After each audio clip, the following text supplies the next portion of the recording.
এরা হয় কানে শোনে না অবগত।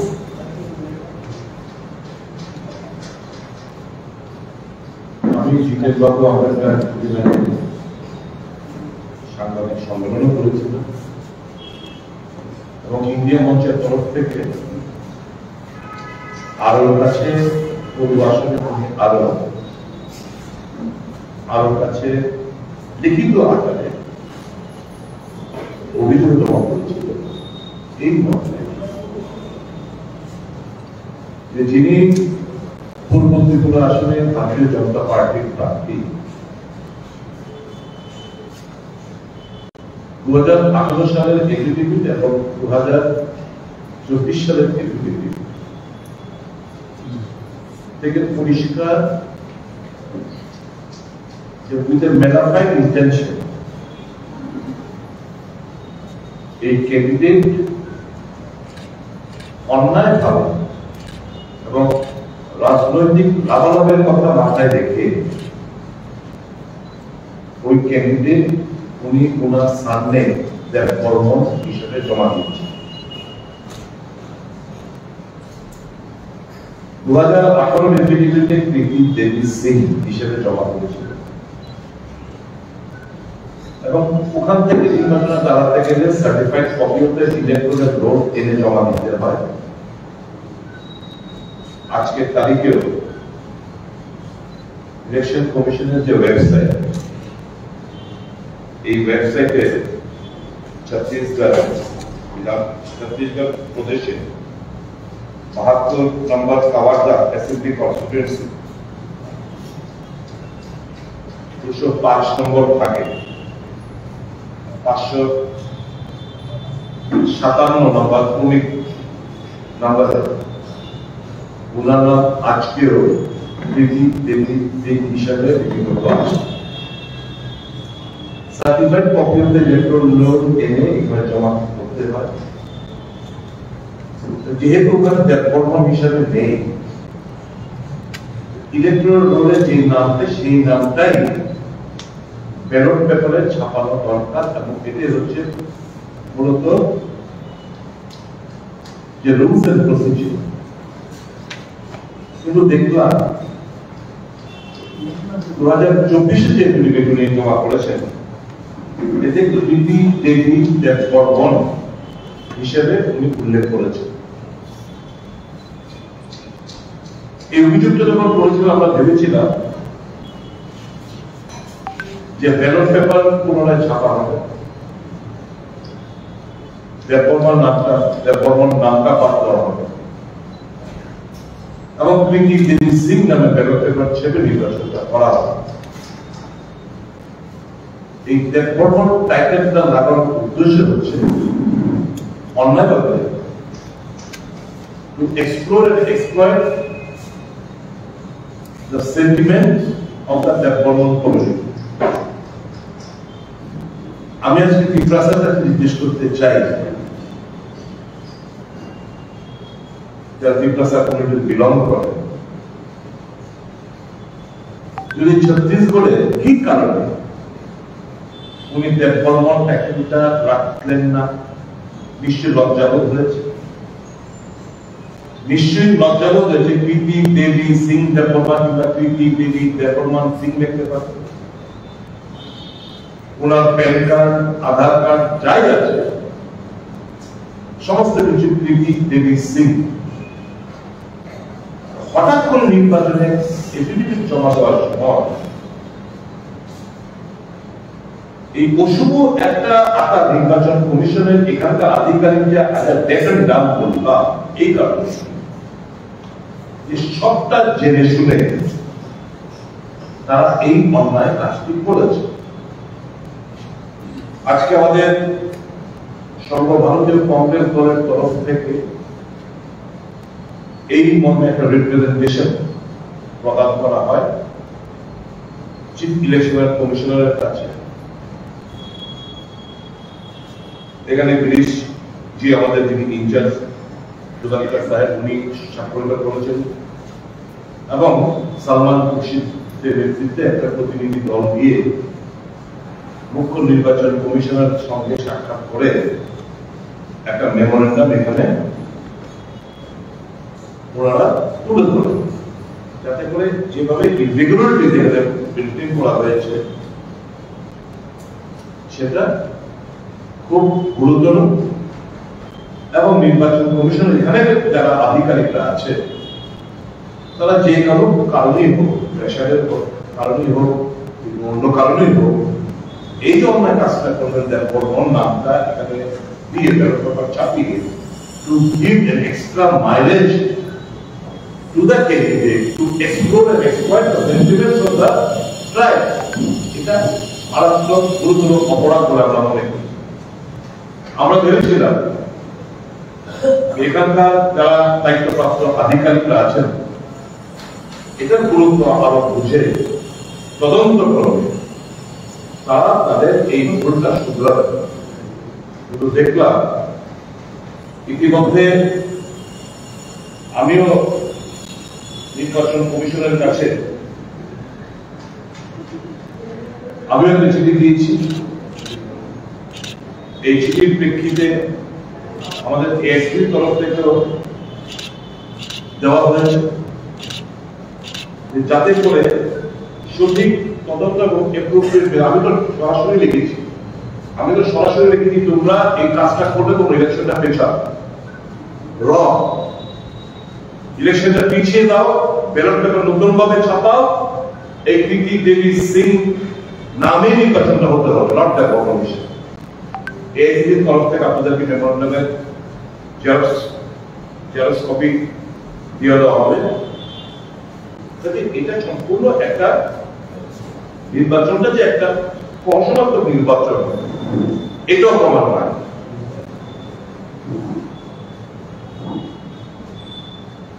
পশ্চিম ত্রিপুরা লোকসভা নির্বাচন আমাদের অভিজ্ঞতা দিতে হচ্ছে।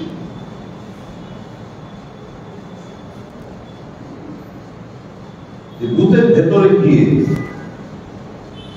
যথেচ্ছভাবে ফলস ভোটিং প্রদান করা হয়েছে।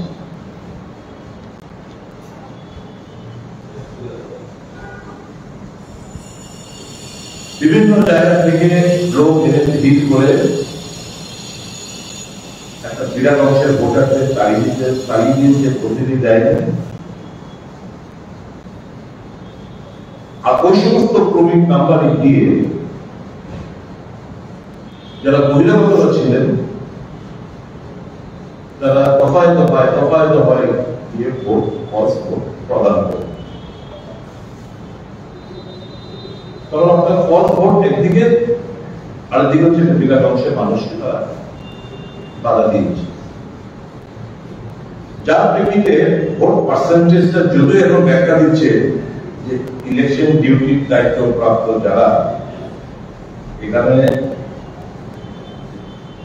এটার বেলায় কিন্তু দেখবেন কতজন ইডিসি ভোটার ওই ভোট কেন্দ্রে দিলেন এটার কোন উল্লেখ নেই। এই জাস্টিফিকেশন দিচ্ছেন নির্বাচন কমিশনের তরফ থেকে। আমি হামলি রিকোয়েস্ট করব যে সমস্ত জায়গায় 103-109% ভোট পড়েছে, কত সংখ্যক ইডিসি এখানে ভোট পড়েছে সেটাও জানা।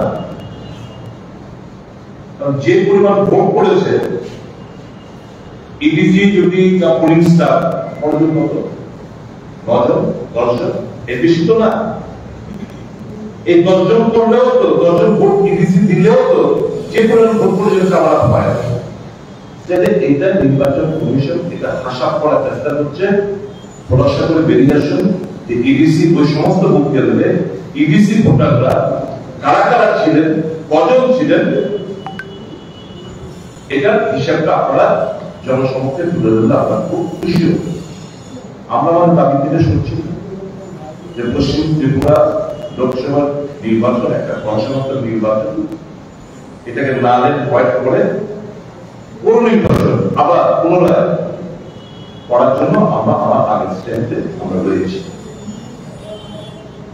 অভিজ্ঞতা জিনিসকে আমি বলবো যে আমাদেরকে যেরকমের প্রতিশ্রুতি দেওয়ার পরেও, মানুষকে আশ্বস্ত করার পরেও যে ভোট বিল হয়ে যায়, ত্রিস্তরীয় সিকিউরিটি লেয়ার থাকবে, দেখলাম সেই ত্রিস্তরীয় সিকিউরিটি লেয়ার নেই, রাস্তার মধ্যে কোথাও পুলিশ নেই। পুলিশ বুথে ঢোকার জন্য অবাধে যারা যার যে খুশি সে ঢুকে যাচ্ছে, সেরকম নেই। নির্বাচন কমিশনের কাছে আমাদের দাবি থাকবে, পূর্ব ত্রিপুরা নির্বাচন যদি অনুষ্ঠিত হয় 26 তারিখ, তাহলে যেন এই ত্রিস্তরীয় পুলিশি ব্যবস্থা, সিকিউরিটি ব্যবস্থা যেন করা হয় এবং বহিরাগতদের যেন তাড়িয়ে দেওয়া হয়, কোথাও অ্যাসেম্বল না করা হয়। সুষ্ঠুভাবে নির্বাচন হলে বিজেপি এই রাজ্যে একটি আসন পাবে, একটি আসন পাওয়ার মতো তাদের অবস্থা নেই। মানুষের সমর্থন সম্পূর্ণভাবে দিয়েছে ভারতীয় জনতা পার্টি। কাজে এখন তারা গুন্ডামি করে, মানুষকে ভয় দেখিয়ে, ভোটারদের দাঁড়িয়ে, ভোটারদের আটকিয়ে ফল ভোটিংয়ের মাধ্যমে তারা নির্বাচনকে প্রশাসনাত্মক নির্বাচন করতে চাইছে। পূর্ব ত্রিপুরা যেন সেটা না করতে পারে, তার জন্য কংগ্রেস দলের তরফ থেকে, ইন্ডিয়া মঞ্চের তরফ থেকে আমরা জোরালো দাবি জানাচ্ছি। আমি আজকে শুনলাম যে যদিও প্রেস মিট বিজেপি দলের তরফ থেকে করার কথা, রাজবাড়িতে একটা বিপ্লব সুপ্রিমো ওখানে একটা প্রেস মিট দেখেছেন। একটা প্রশ্ন ওনার কাছে সেদিনকে আমরা বলেছিলাম ইন্ডিয়া মঞ্চের তরফ থেকে, দয়া করে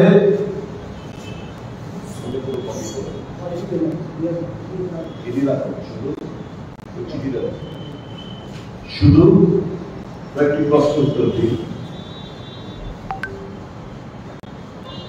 বিজেপি কাছে আমার প্রশ্ন, দুর্বাবুর কাছে প্রশ্ন, বিজেপি গ্রেটার বিপ্লবের সমর্থন করে?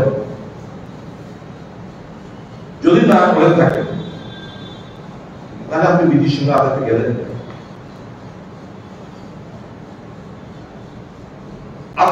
আপনার বোন বিজেপির সঙ্গে বিজেপি প্রার্থী হলো কি কারণ? দ্বিতীয় প্রশ্ন হচ্ছে কনস্টিটিউশনাল সলিউশন। দয়া করে এটা খোলাসা করে বলুন যে আপনাদের ডিমান্ড কি। যে কাগজটা আপনারা এনে ভোটারদের কাছে বলছেন আগামী দিনে আমরা কিছু পাবেন, কি কি অ্যাসপেক্টে আপনারা দাবি করেছেন? কনস্টিটিউশন যেটা ভেগ ওয়ার্ড, বি স্পেসিফিক। আপনি স্পেসিফিক আপনার ডিমান্ডটা একটা বলুন। আপনার নির্বাচন প্রতিযোগিতা করতে যাচ্ছেন আপনারা আপনার ভোট ত্রিপুরা জনগোষ্ঠী ত্রিপুরাবাসী জানাতে পারো না আপনার ডিমান্ডটা কি, কি চাইছেন, খোলাসা করে বলুন।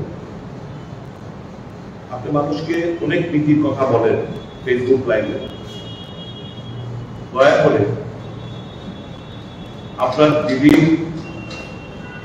Certified copy of the electoral roll যেটা ছত্তিশগড় থেকে নিয়ে এসে জমা করেছেন তার একটা কপি দেবেন। শিক্ষকতার যোগ্যতা নিয়ে যে এফিডেভিট সোয়ার করেছেন সাংবাদিক বন্ধুদের কাছে একটা কপি দেবেন। এবং নির্মা থেকে যে ডিপ্লোমা কোর্সটা করেছেন ম্যানেজমেন্ট তার একটা কপি দেবেন। দয়া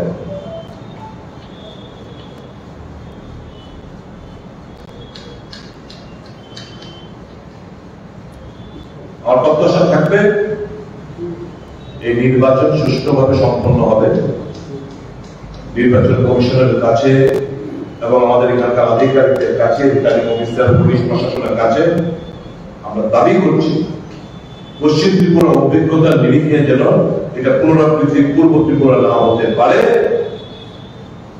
প্রয়োজনীয় ব্যবস্থাপনা ওনাদের তরফ থেকে গ্রহণ করবেন, এটাই আমার দৃঢ় তথ্য এবং প্রত্যাশা। ভোটারদের কাছে আমার আপিল থাকবে ঘর থেকে সকাল সকাল বেরিয়ে আসবেন, গ্রুপে বেরিয়ে আসবেন, বাধা দিনে সমস্ত ইনসিডেন্ট গুলো ভিডিও মোডে রেখে আপনারা চলবেন, সমস্ত কিছু রেকর্ড করবেন, পুলিশ প্রশাসনের হেল্প দেবেন। বাধা দিলেও আপনাদের ভোট কেন্দ্রে পৌঁছতে হবে, ভীরু হয়ে পানিতে ছেড়ে যাবেন না। আপনার অধিকার, সেই অধিকারটা রক্ষা করার দায়িত্ব যেমন আমাদের, আপনাদেরও সবাই মিলেই এই অশুভ শক্তি আমাদের পতন সুনিশ্চিত করতে হবে।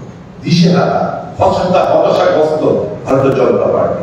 তাই প্রধানমন্ত্রী সহ এই রাজ্যের নেতারাও আবল তাবল বলে বেড়াচ্ছে। বিভাজনের রাজনীতি, তিপ্রাসা এবং বাঙালিদের মধ্যে একটা অবিশ্বাসের প্রাচীর তৈরি করার রাজনীতি, তাদেরকে ঘৃণার সাথে প্রত্যাখ্যান করল। আমি নন ট্রাইবাল থেকে বলবো, বাঙালি থেকে বলবো, ঘৃণার সাথে প্রত্যাখ্যান করুন এই সমস্ত ক্যান্ডিডেট এবং প্রার্থীদের এবং পার্টিকে। তিপ্রাসাতে বলবো, ঘৃণার সাথে প্রত্যাখ্যান করুন যারা আপনাদের সরলতাকে পুঁজি করে, আপনাদের ব্যবহার করে তারা নিজের ফায়দা লুটার চেষ্টা করেছেন, তাদেরকে ঘৃণার সাথে প্রত্যাখ্যান করুন। Don't show any mercy. They have literally exploited your simplicity. Teach them the befitting lesson. धोखा दिया है आपको, तिब्बत समाज को धोखा दिया। अभी बदला लेने का समय है चुनाव के दौरान। किसी भी हालत में भाजपा को वोट मत डालना। वहां पे जो कैंडिडेट है इंडिया मंच का राजेंद्र रियान को व्यापक मात्रा में वोट करिए ताकि एक विशाल व्यवधान में उसका जीत सुनिश्चित हम लोग कर पाए। बहुत बहुत धन्यवाद। अपने কোনো প্রশ্ন থাকলে আপনারা করতে পারেন। দাদা, আমরা দেখেছি কোয়াইয়ে দাঁড়িয়ে রতনলাল নাথ আবেদন করেছিলেন যে 52টি বুথের মধ্যে কোয়াই বিধানসভা কেন্দ্রে যে বুথ সর্বোচ্চ ভোটে দিতে পারবে তাকে সেই বুথে তিনি ব্যক্তিগতভাবে 2 লক্ষ টাকা দেবেন এবং এইটা প্রকাশ্যে এসেছে এবং আরো অনেক ভিডিও আমাদের প্রকাশ্যে আসবে। নির্বাচন কমিশন কি এখনো পর্যন্ত রতনলালের বিরুদ্ধে কোনো ধরনের ব্যবস্থা খবরের কাগজে দেখেছি এই ব্যাপারে ওনাকে শোকজ করেছে। খবরের কাগজে আমাদের কাছে যদি আমরা কমপ্লেন করেছি, কংগ্রেস তরফ থেকে করা হয়েছে, সিপিএম তরফ থেকে হচ্ছে, ইন্ডিয়া মঞ্চের তরফ থেকে করা হয়েছে। কি অ্যাকশন নিয়েছে, কি করছে না করছে এখন আমাদেরকে কিছু জানাই না, বাট আমরা আশা করবো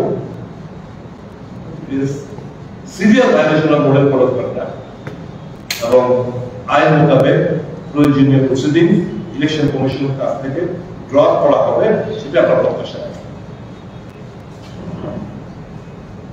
আর বিপ্লব দেব একটা অভিযোগ করেছিলেন, তিনি সরাসরি বলেছেন যে তিনি এই নির্বাচনের পর আপনাকে ব্যক্তিগতভাবে কত ফুট মাটির নিচে দাবিয়ে দেবেন, এই ব্যাপারে আপনার কি আনকালচার একটা পলিটিশিয়ানের কাছ থেকে এর থেকে বেশি কিছু প্রত্যাশা করাটা আমাদের ভুল হবে। তবে এটা হতাশার বহিঃপ্রকাশ, তার আপব্রিঙ্গিং এ শৈশবকাল থেকে তাকে যেভাবে বড় করা হয়েছে তার বহিঃপ্রকাশ, তার শিক্ষাগত যোগ্যতা কিংবা শিক্ষাগত এরকমটাই সে গ্রুমিং হয়েছে, যেটা বহিঃপ্রকাশ। এবং সর্বোপরি আমি মনে করি, আমি ব্যক্তিগতভাবে কোনো মন্তব্য করতে চাই না, এই কথাটা এই প্রথমবার আমার বিরুদ্ধে ব্যবহৃত হয়েছে তা নয়, এটা এখন ওনার লব্ধি হয়ে গেছে। কারণ এই কথাটা ওনার বেটার হাফের, ওনার যে বেটার হাফ, ওনার তো সেম ভাবে উনি বর্তমানে ধমকাচ্ছেন, প্রেশারাইজ করছেন, যার রিফ্লেকশন আপনারা পেয়েছেন।